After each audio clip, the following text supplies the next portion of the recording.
જાત પર વિશ્વાસ ન હોવો, લઘુતા ગ્રંથિ, આપનું જ સાચું ધાર્યું થવું જોઈએ એવો સ્વભાવ, હું જ સાચો અને બીજા બધા ખોટા એવી ભ્રામક માન્યતા, આજુબાજુનું વાતાવરણ, મનમાં બંધાતી ગ્રંથિઓ, પૂર્વગ્રહો, બનતા બનાવોને જોવા માટેની સાચી દ્રષ્ટિનો અભાવ, વધુ પડતી મહત્વાકાંક્ષા, ડિપ્રેશન વગેરે અનેક કારણોસર આપણને નકારાત્મક વિચારો સતાવતા હોય છે. વિચારનું એક મહત્વનું લક્ષણ એવું છે કે એ બંને માર્ગો પર ચાલતો હોય છે. પરિણામે પ્રથમ વિચાર જેવો આવે તેને સંલગ્ન જ બીજો વિચાર અને પછી ત્રીજો વિચાર એમ વિચારોની શૃંખલા સતત વહેતી રહે છે. આપના મનમાં બે પ્રકારના પ્રવાહો વહેતા હોય છે, લગભગ એકસાથે સારા વિચારોનો પ્રવાહ અને નકારાત્મક વિચારોનો પ્રવાહ.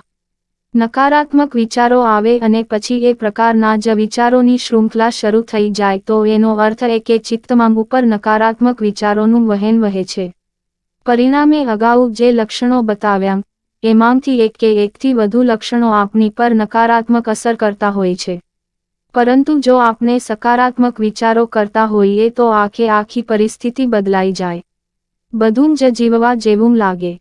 આપણે સારા અને બીજાઓ પણ સારા એવી લાગણી આપણને વીંટળાઈ વળે અને પરિણામે સુખનો તીવ્રતાથી અનુભવ થાય. સાચું પૂછો તો નકારાત્મક વિચારો અને તેને પરિણામે સર્જાતું નકારાત્મક વર્તન દરેકને થતું જ હોય છે.